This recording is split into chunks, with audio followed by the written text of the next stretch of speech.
Right, it's been, thanks to COVID, it's been quite a while since the Centre for Fortean Zoology has taken an expedition anywhere.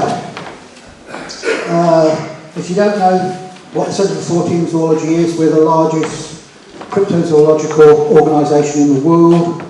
We take scientific expeditions to all corners of the world looking for creatures like the Tasmanian wolf, the giant anaconda, the Mongolian death worm, the yeti, the almasty, the Russian wild man, and many, many others. And we also publish books. And the Weird Weekend, originally, in its original form, when it was down in Devon, was a vehicle for the Centre for Fortean Zoology, and I'm the zoological director of it. So, with the J.W. Ballard style nightmare more or less out of the way, we decided to do a return trip to the Indonesian island of Sumatra. This is, or was, my 6th trip to Sumatra, and I'm thinking of getting dual nationality now. And if you don't know where Sumatra is, there. It is a large Indonesian island, slightly bigger than Britain, very mountainous up here, and jungle down here. It is to the south of the Malayan Peninsula, and there's Java, and if you go that way a little bit, you get Borneo. There's the bigger map, so you know that's where Sumatra is. And our expeditions have mainly concentrated in the west of Sumatra, this sort of area here. Now we're on the track of a creature called the Orang Pendek. Orang Pendek in Malay means the short man, and it has been reported since time immemorial by the natives and originally by the Dutch settlers who got over there, and then by British and other nationality scientists, including the now retired Debbie Marta, who is the head of the Indonesian Tiger Conservation Group, who saw this animal on several occasions. And it's also been seen by a professional wildlife photographer and primatologist. And along with the Tasmanian wolf, it is thought to be the cryptid or mystery animal most likely to exist. Now, when you think of mysterious apes, you think of things like the yeti and the Sasquatch, which are gigantic. But the Orang Pendek generally stands about 3.5 to 5 feet tall, but it's very broad across the shoulders, very powerfully built. Its tool use is quite limited. Like most apes, it will use tools, although it doesn't use fire. It has been recorded to throw rocks and sticks as weapons, but it doesn't actually craft things in the way that primitive man did. Anyway, we got a team together for our 6th expedition, consisting of myself, Carl Marshall, Andrew Geordie Jackson, and we left for Sumatra last September, and the expedition was almost over before it even began, thanks to bureaucracy. By the time we got to the airport, we were queuing to get our tickets when a rather smarmy looking gentleman arrived from the airline and said, have we got our declaration of health forms yet? And we just gave him blank looks. And he said that the Indonesian government, just a few days prior, had brought in this new rule where you need to download and fill out a declaration of health form. Now, I hadn't even got my phone with me. I'd left it at home because I wouldn't need it. And my phone is used for phoning and texting. I am a Luddite. I hate machines. It took me ages to get onto the internet. It took me ages to get the most primitive mobile phones, and I don't drive a car. But we were expected somehow to magically get online and download this form and fill it out. But thankfully, there was a very friendly Romanian girl near to us who had gone through the same thing. So some of my friends had better mobile phones than me, and we got these forms filled out. But it was just a precursor or a foreshadowing of the nightmare of bureaucracy which was to come.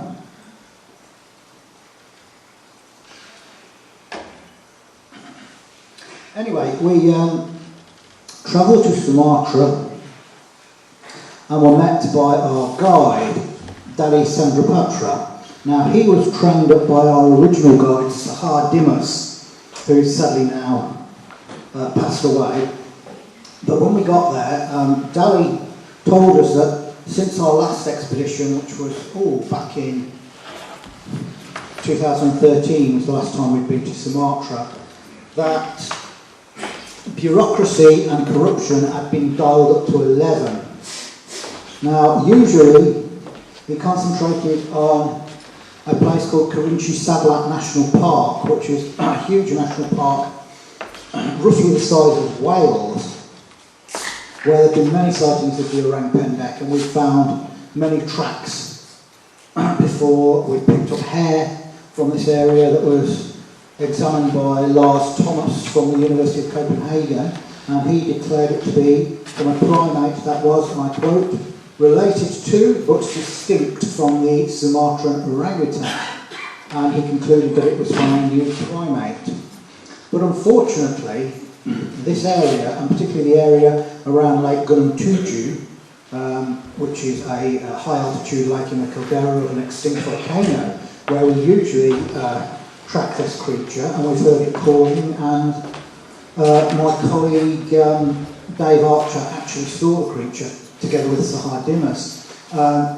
Nowadays, the park authorities will charge Westerners exorbitant amounts to enter the park, and even more if they have cameras and if they want to lay camera traps.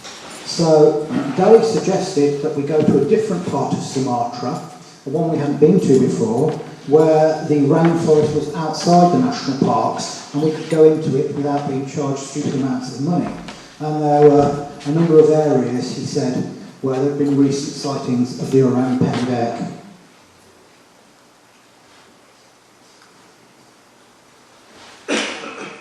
Now this is a replica of the skull of Homo floresiensis.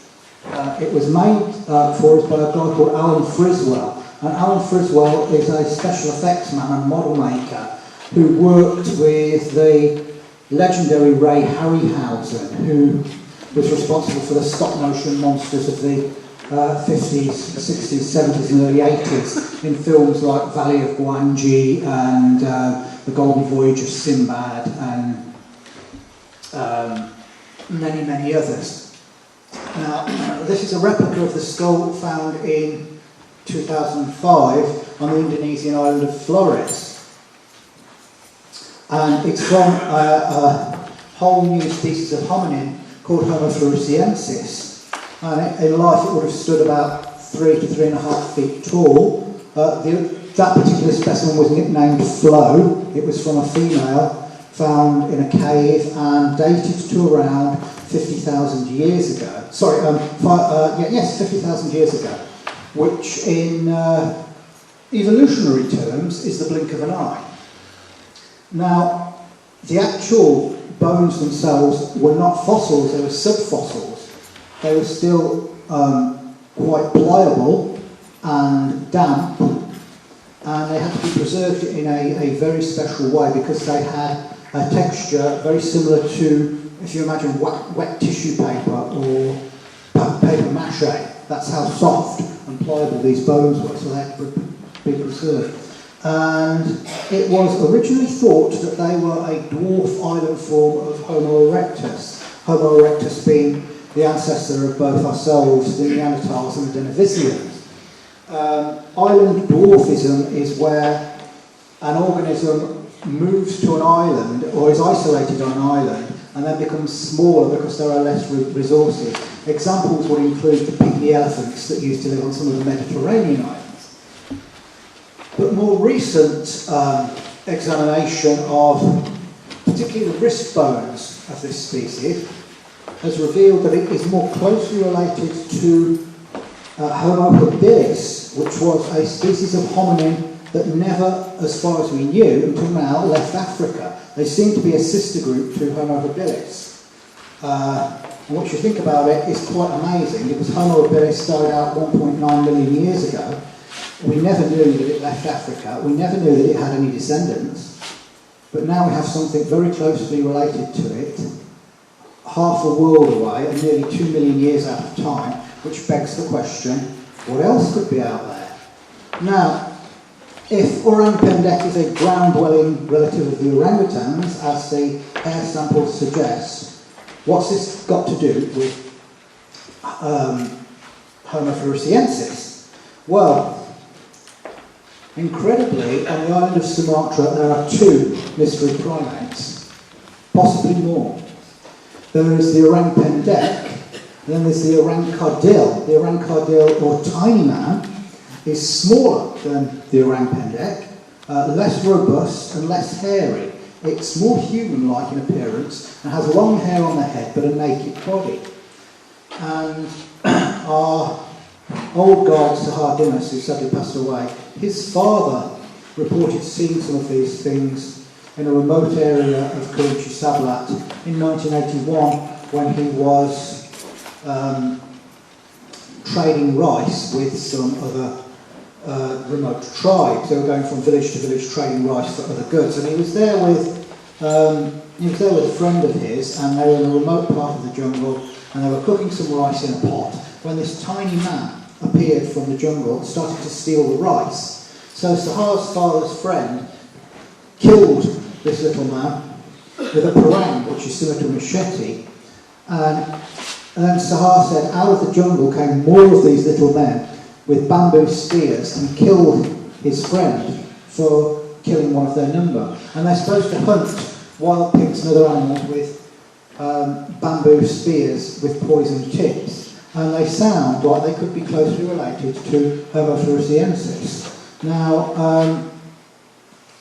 there was another much more recently discovered hominin from the Philippines, Homo luzonensis, which was very similar to Homo floresiensis. It was about the same size, a very similar shape, and lived once again about 50,000 years ago, which in evolutionary terms is the blink of an eye.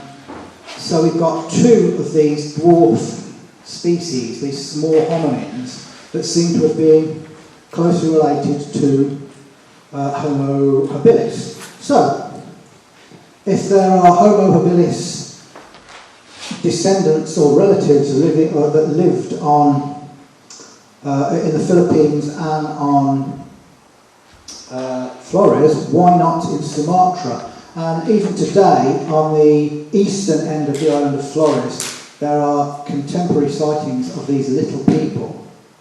So this creature might, or something closely related to it, might still be around, and something closely related to it might be living on Sumatra alongside the Orang Pendek, which is a quite distinct creature, and we think a ground-dwelling orangutan. As recently as 2017, a new species of orangutan, the Tapanuli orangutan, was identified.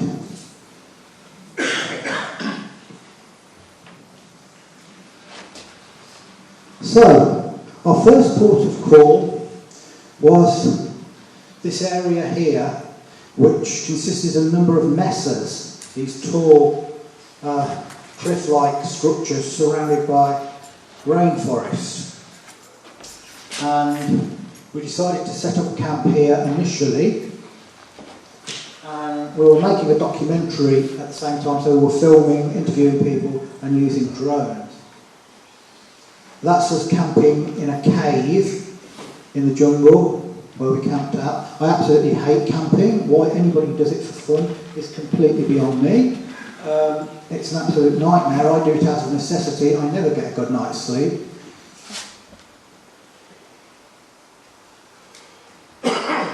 But after a couple of days, it became apparent that the rainforest here wasn't really deep enough or thick enough to support an unknown group of primates. We heard the calls of sea lion gibbons and we saw long-tailed macaques, but there was nothing bigger. So we decided to move on to an area of thicker, deeper rainforest. But before we went, we interviewed a guy who ran a local homestay, which is the Sumatran equivalent of a B&B. And this guy was called Siul. And he said that back in the days before the village was built, when there was only a couple of shacks there, he'd been there one night, and by the moonlight he'd seen this creature. And we interviewed him thinking he would be describing the Orang Pendek.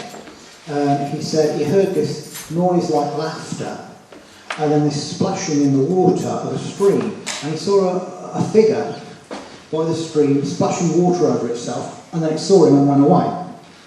And he described it as being completely hairless, about 3 feet tall and muscular, and very pale. He said it was like he called it like, it looked like a strong baby.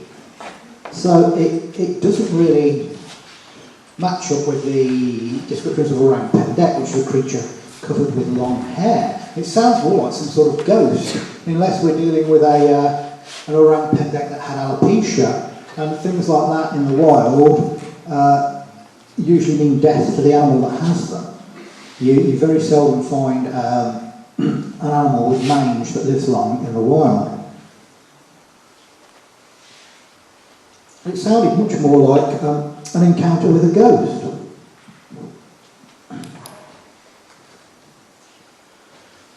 So we moved on to another area, and we stopped in a small village just at the foot of a great area of rainforest.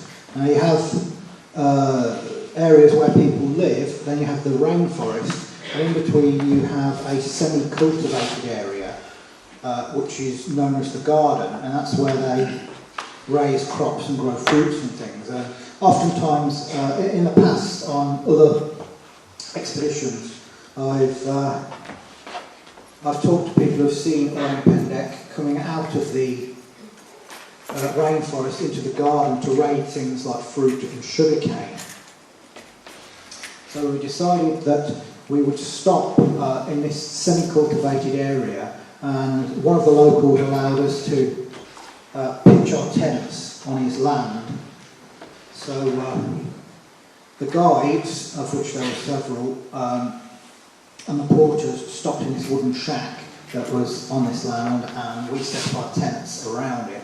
Now this local man here said that back in the early 80s he was hunting wild pigs in the area when he encountered this creature, which he said was covered with grey hair, was muscular, had a face rather like a monkey or an ape,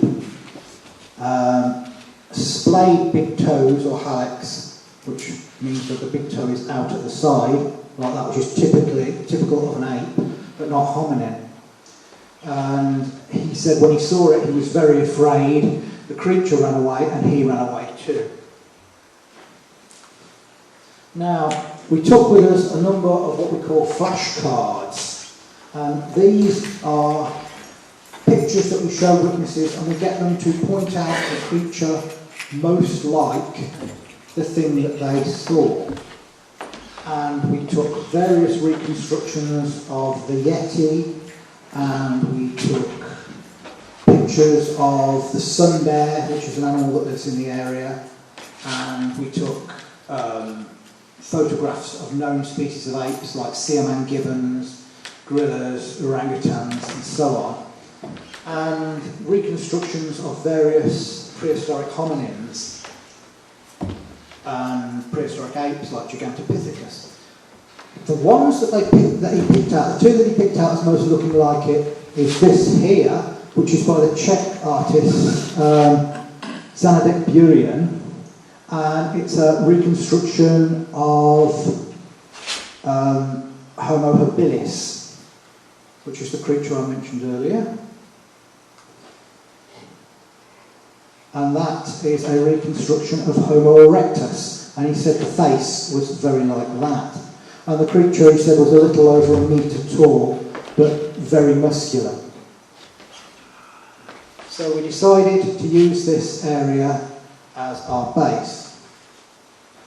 And that's me at the shack with the skull of Homo floresiensis, which gives you an idea of how small they actually are in comparison to modern man. And that's our guide, Dali, as we go out into the jungle. Now, we would get up in the morning and go trekking out into the rainforest, looking for any evidence and likely areas to put camera traps. And we took some bait with us. In this area, in Sumatra, and indeed in the whole of Southeast Asia, there is a very popular fruit called durian, which are these large spiky fruits. You split them open and the inverted commas edible bit is in the middle. They smell somewhere between rotting flesh and a decomposing quiche. The two times that I've tried them, the first time it tasted like rotten liver pate. This time around when I tried one, it tasted like a cross between TCP and vomit. Apparently, orangutans love them, and so does the Orang Pendek. So we use these as bait, and we would set up a camera trap, put the bait down, and leave it there. The camera trap is set to film things that go past it. It's motion triggered and heat triggered.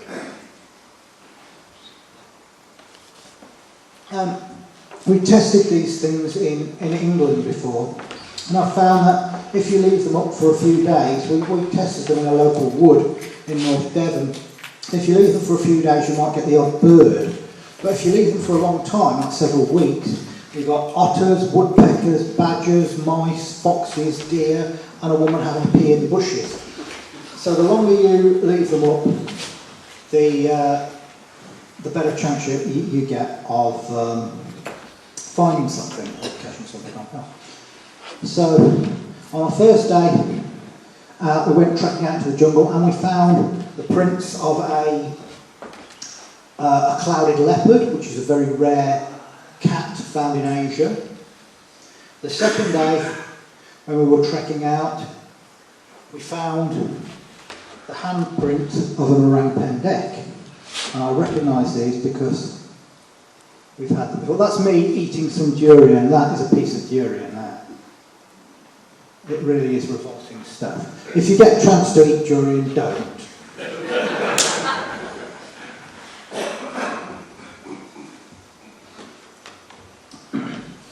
Now, in the local area, Dali said, and the other guys, that all the villages were planning together for a local event if we wanted to go and film it for some colour. And it was cow racing, and you had these domestic water buffalo, and it was like a cross between water skiing and bullfighting, really, because they had it in the paddy fields. They'd have two of these cows tethered like that, and then a guy on what looked like huge wooden skis, and they go thundering through the mud. And the idea was to hang on as long as you could before getting thrown into the mud. Well, as we were watching this, one team turned from the track they were supposed to be on through the paddy fields and just went through somebody's house like something in a cartoon. These two balls went thundering through this house, and you saw the guy come flying out of the door of his house, having been rammed up the arse by the horns of this bull. And these bulls just went straight through his house, wrecking everything in, and came out the other side. And then another time, we were trying to get some decent shots of these, and then a team of them came straight at us, having thrown off their rider, and we had to jump aside as they thundered past about 3 feet away, so we nearly got trampled out of existence.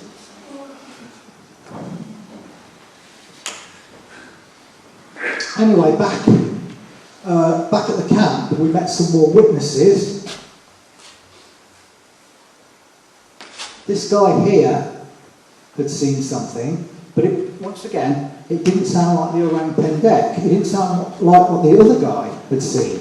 He said he saw something much smaller, about 2.5 feet tall. He said it was holding some sort of stick.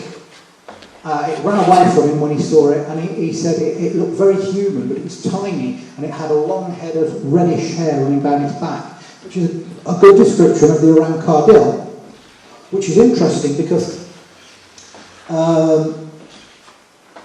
around the Gunung Tujuh area, which is several hundred miles further north than this area, there is no tradition of them anymore. They know of them from folklore, but nobody's seen them or reported them for years. Sahar's father was the last known report in 1981, and I had assumed that they'd probably become extinct.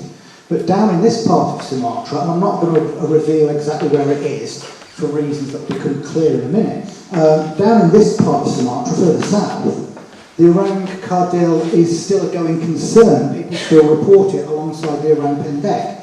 And they say there is a tradition that it herds the wild pigs. It has this stick and it chases the wild pigs and herds them like a herdsman. What is probably happening is, they're either hunting the wild pigs with spears, or they're going after the wild pigs and eating things that they root up. And we know that primates do this. In Africa, baboons will follow warthogs and things and eat what they leave when they root it up. So he had seen this just about 18 months before. So in the area where we were, there was a tradition of both the Orang Pendek and the Orang-kardil. Now, confusingly, both of these things in this area are referred to as big owl. There are different names for these things all over Sumatra. Orang Pendek is simply the best known name in the West. In other areas, it's called a sedapa. Down here, it's called the big owl. Both the Orang Pendek and the Orang-kardil are called the big owl, which is not to be confused, to muddy the waters even more, with the term chigao, which is a term from the Gunung Tujuh area, Kerinci area, of a completely different creature, which is a very ferocious big cat, which they say has a sloping back with smaller hindquarters, bigger forequarters, a golden-coloured fur, a short tail, a ruff of hair around the neck, and large, very, very much enlarged canine teeth, which make it sound like a homothere, or a similar-toothed cat, the fossils of which have been found on the neighbouring island of Java, dating from only 10,000 years ago. But down here there is no tradition of the chigao, but they have this similar name, the big owl, for mystery primates.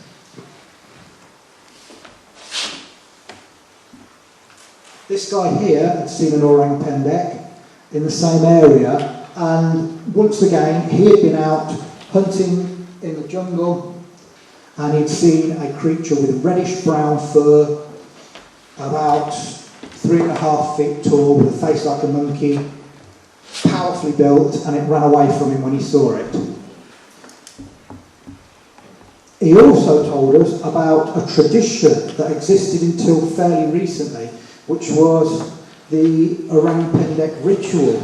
And they believe that the Orang Pendek and the Orang-kardil were the guardians of the wild pigs. So if they wanted to go out and hunt wild pigs, they would make an offering to the Orang Pendek or the Orang-kardil, and they would offer up some rice in a ritualistic manner in a exchange for being allowed to hunt the wild pig. And they say if they were successful in their hunt for wild pig, it was because the Orang Pendek or the Orang-kardil had allowed the wild pig to be caught, and if they weren't, it was because they had not allowed it.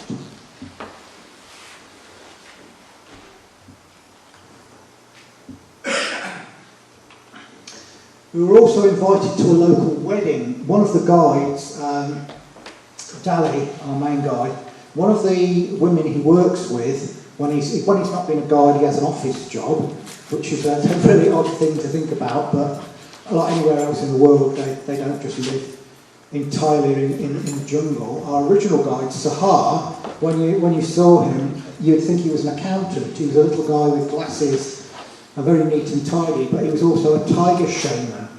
And he could bring down the essence of the tiger, or the spirit of the tiger, into him and become possessed by the tiger and act like a tiger, because they believe that the tiger is their nanak, or power animal of their tribe.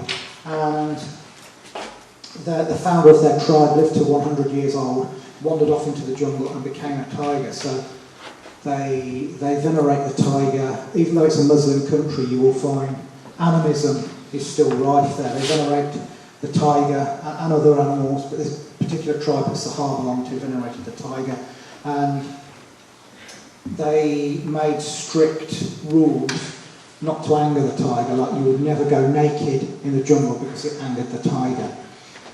Anyway, Dali, our current guide, and this is in a completely different part of Sumatra to where Sahar lived, he's got an office job when he's not being a guide and an Orang Pendek researcher. And one of his friends at work was having a wedding, so they said, "Oh, come along to this wedding, if you want a bit of colour for your documentary, film this wedding." And he said, well, won't they mind? No, of course not. So we go to this wedding. Now, it shows you how friendly the Sumatrans are. Anywhere else in the world where three completely strange weirdos turn up at your wedding and start filming it, they'd say, see you up. But they weren't. They loved having us there, and we saw the whole ceremony, and there was dancing and local music and a big feast, and these were all the dancers in there. She was a musician, and these were the dancers. And we were all like guests of honour at this wedding, even though we were complete and total strangers. Now, I mentioned earlier we came across the handprint of an Orang Pendek. Very early on in the earth we found a handprint, and we could tell it's not a footprint because it's very rounded at the bottom there, it's not elongate. So 1, 2, 3, 4 sausage-like fingers and an opposable thumb. This is very different, and I've found these before. I've found these on several occasions, and it's usually where the animal is bracing itself against the floor when it's tipping something over, like it's turning over a rotten log to look for insect larvae and things to eat. We cast it in plaster of Paris.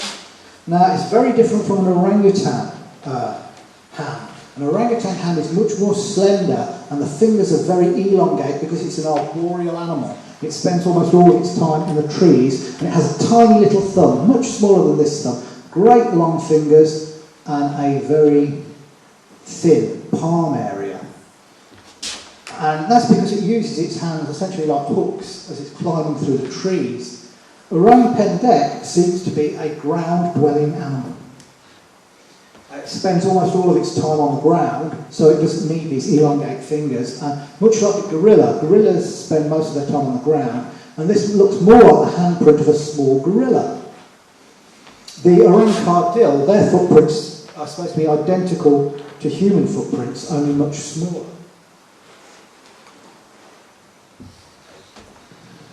A few days further on, we found a footprint. You can see the toes there and the long heel there. And we cast this as well. Totally different to the footprint of an orangutan. Orangutans, when they walk on the forest floor, which is very rare, they only generally come down in times of drought, they will often walk on the edges of their feet like this. So the print they leave is a curved one. If they put the whole of their foot on the floor, once again, it's much longer and thinner with much larger toes. So we cast this as well.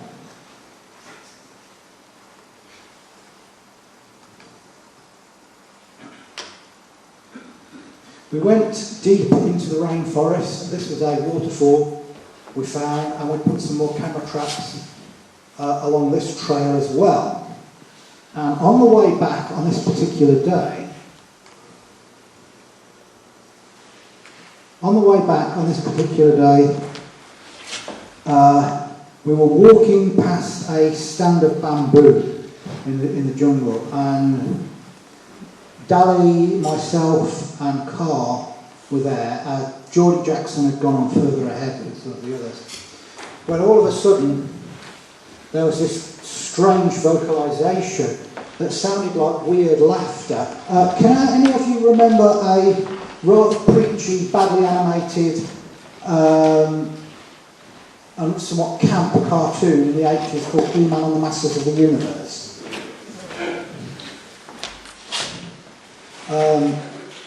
Well, remember the villain, Skeletor? He had this weird sort of high-pitched laugh.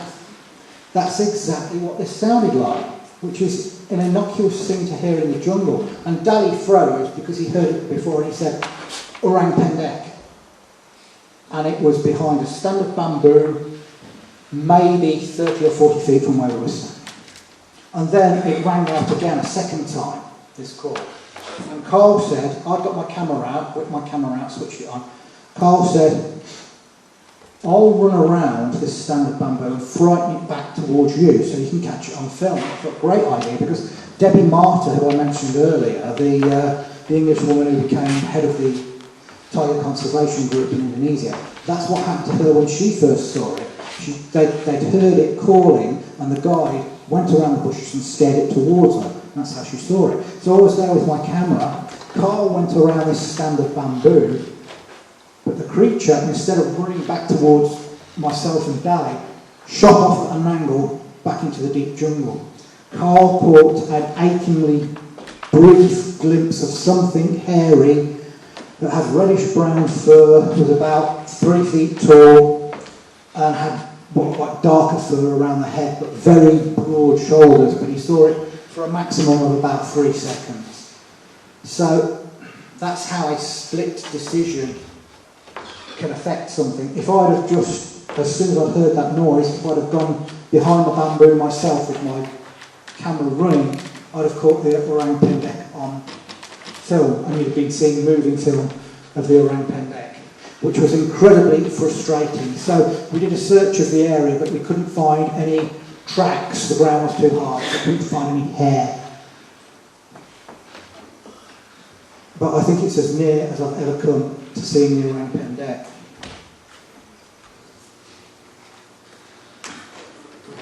The following day, we were out in the jungle, and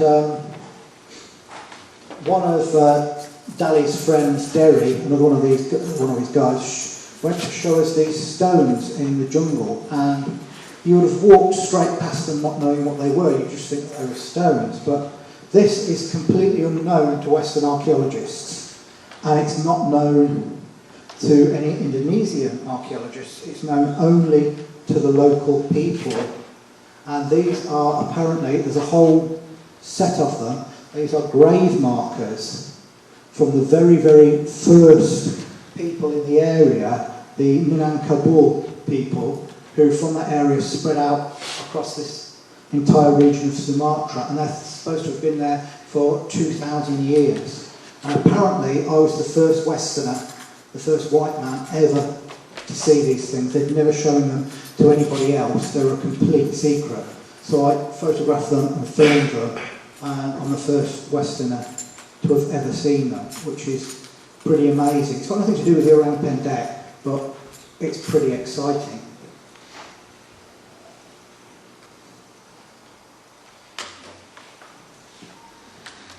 We checked our camera traps after a while, and what should we get? The harimau, the Sumatran tiger, one of the rarest animals in the world. There's about 400 of them left in the wild. And the area where we were in, there are plenty of them, or comparatively plenty of them, up in Gunung Tujuh, Kerinci Sablat National Park. I was stalked by one the last time I was there. We made camp by a beach near the lake, and on the very last night we made a big fire in the clearing, and I had a horrible feeling of being watched by something from the one little path that led off into the jungle. I remember saying to my two Western friends there on that expedition, there's something watching us, and it's along that little path there. And in the morning when we broke camp, we found fresh tiger tracks, and it had come down to the camp. It had been stalking us, come down to the camp, saw the fire, and then ran away because they don't like fire. But there have been a number of attacks and killings by Sumatran tigers in the Kerinci Sabah area. But when I say a number, it's nothing when you compare it to something like attacks from crocodiles, which are genuinely dangerous and do target human beings as food. Tigers rarely do. This new area where we were in, further south from Kerinci, there's not supposed to be any tigers there. There's supposed to be a tiger population of exactly 0. But they have a tradition called the Haramau Tingki, which means the tall tiger. Haramau is tiger in Malay. And they have a tradition of were-tigers, and they believe that people, shamans, can transform into tigers, and they think that there is a were-tiger in the area. And one of the Orang Pendek witnesses said that he had seen a tiger in there, and he said it was walking in a strange manner, which made him think it was a were-tiger or a Haramau Tingki. It was probably actually crouched down stalking when he saw it. But we actually caught this on film. Not only did we get stills, take no notice of the date, the date was the programme on, we got moving pictures of this animal. So we have proved that either there is a relic population of Sumatran tigers in this part of Sumatra, or that their numbers are growing and they're expanding out of their known ranges.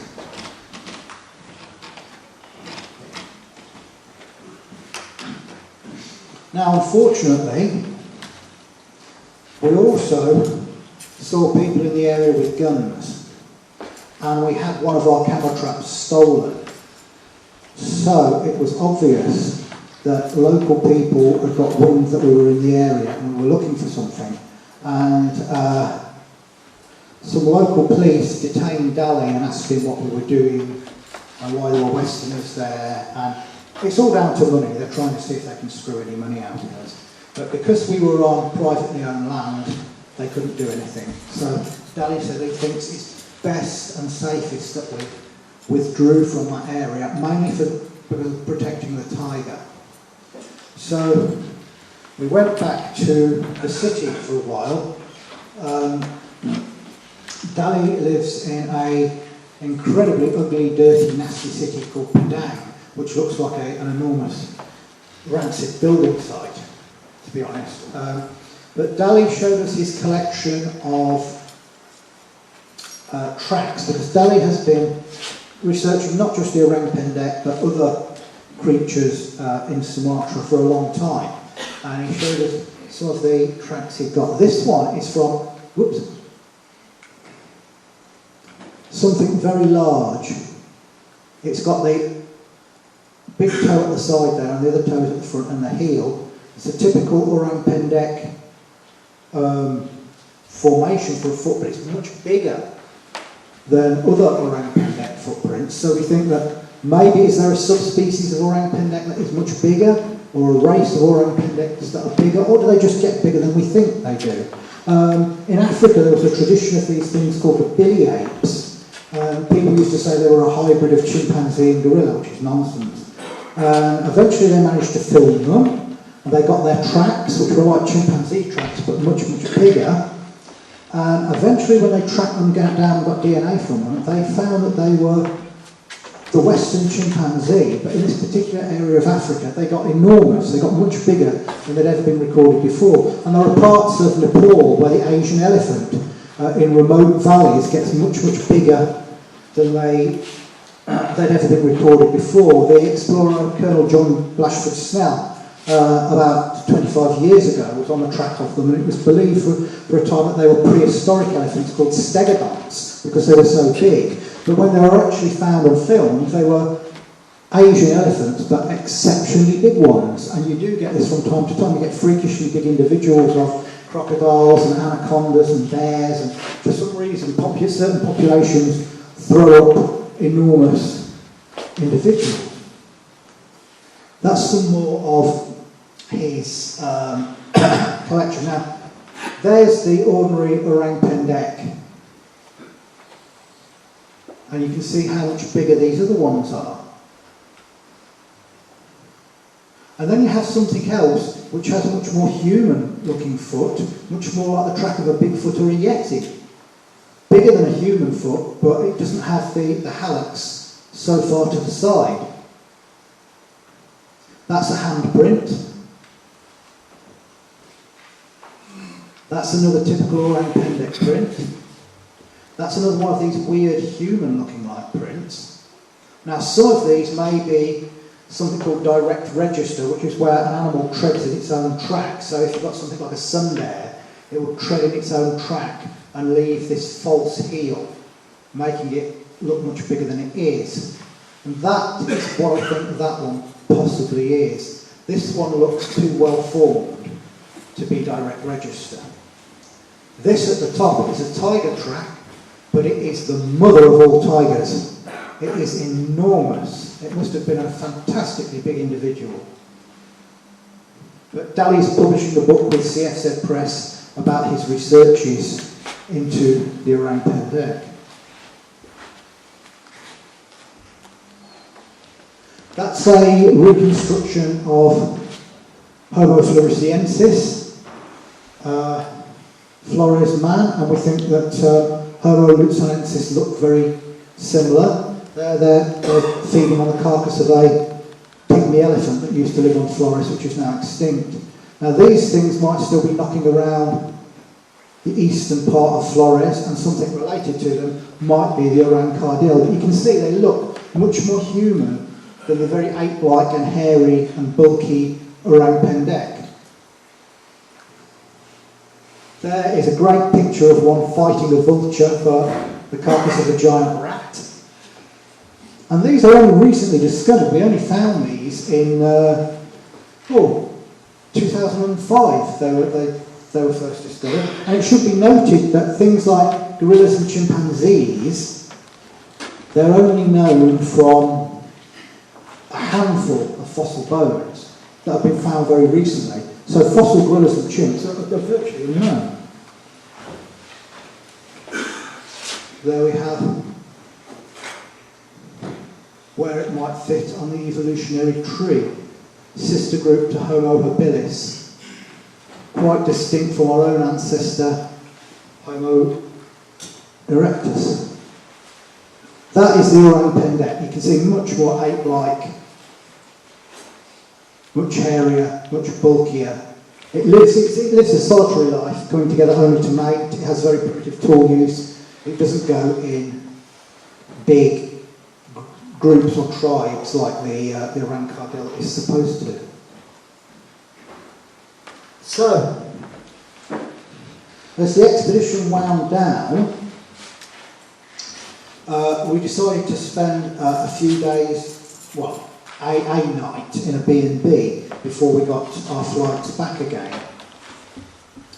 And after weeks on tough jungle floors, camping, it was heaven to get into a B&B. It took us a long time to find a hotel that was affordable, but we got into this hotel, had something to eat and crashed out.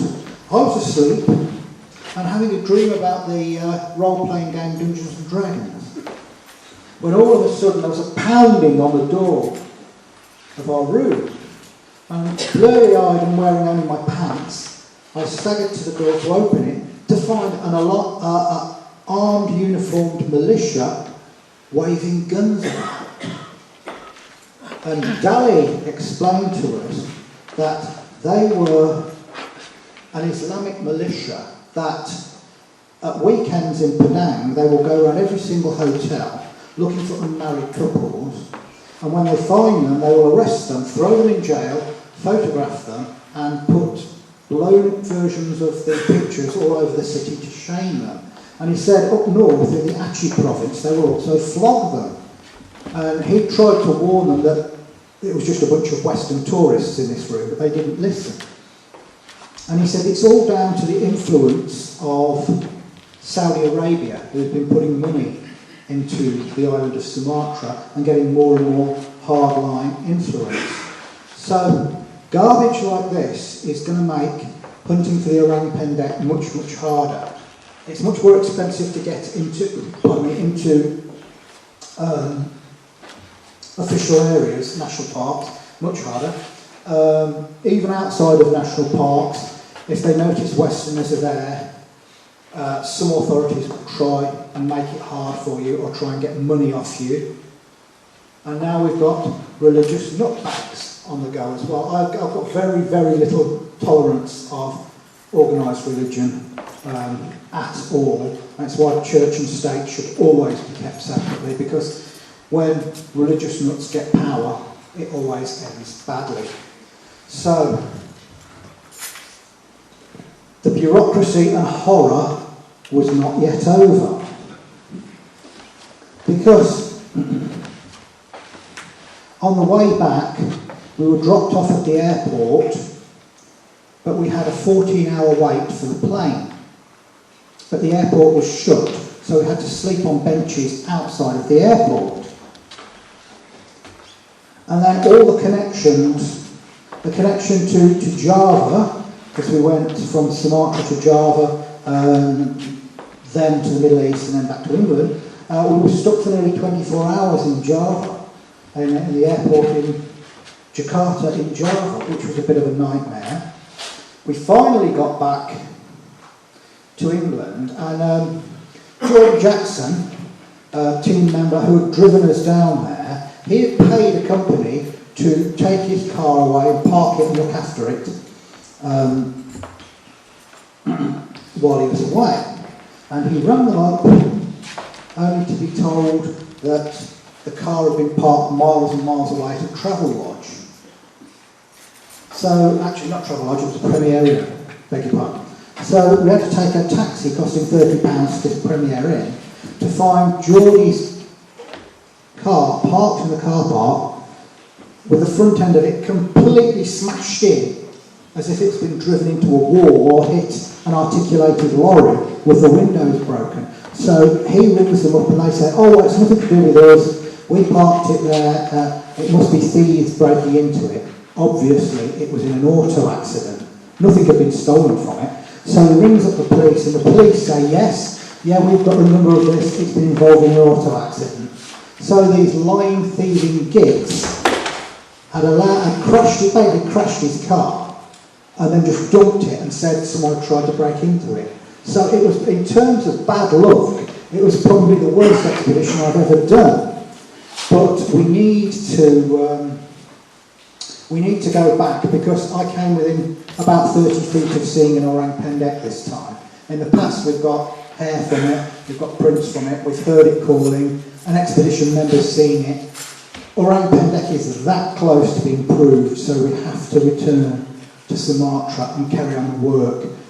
This September I'm hoping to get out to Tajikistan to hunt for something completely different, a relic hominin called the ghoul, which is a completely different creature to the Orang Pendek, but I've been there before and talked to a biology teacher that was actually attacked by one of them.